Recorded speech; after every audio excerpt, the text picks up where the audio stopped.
Hello, hello tout le monde.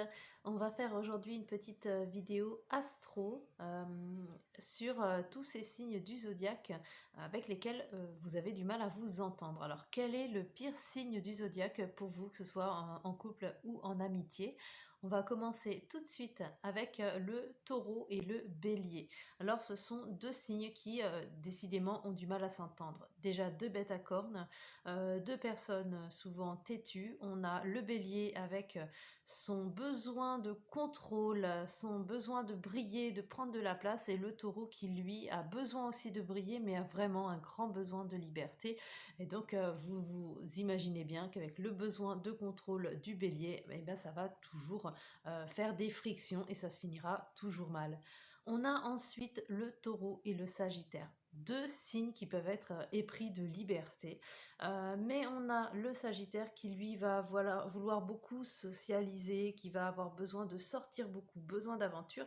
Et le taureau, lui, qui va être beaucoup plus casanier. Donc du coup, ce sont deux signes qui vont avoir plus ou moins du mal à se trouver. Ensuite, on a le taureau et le sagittaire. Deux signes qui peuvent être épris de liberté. Mais on a le sagittaire qui lui va le gémeaux et le cancer. Alors on a d'un côté le gémeaux qui peut un peu manquer de sensibilité, qui a besoin toujours d'aller de l'avant, qui est dans l'acte, dans le faire, et le cancer qui peut attendre un peu que les choses viennent à lui, qui a un excès de sensibilité, qui va réclamer toujours de l'attention aux gémeaux, ce qui peut aussi agacer le gémeaux, et ça peut donner lieu à certaines scènes de drama.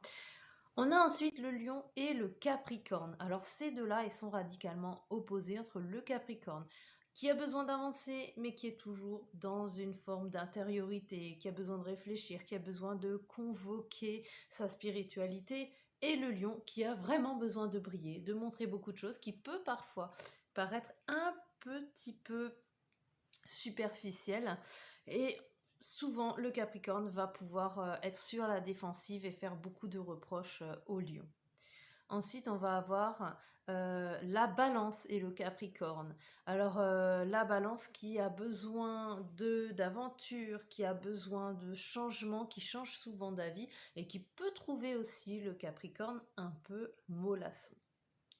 Le Scorpion et le Bélier. Alors deux signes très lumineux qui ont besoin d'avancer beaucoup, qui montrent beaucoup d'entrain pour l'entreprise, pour avancer.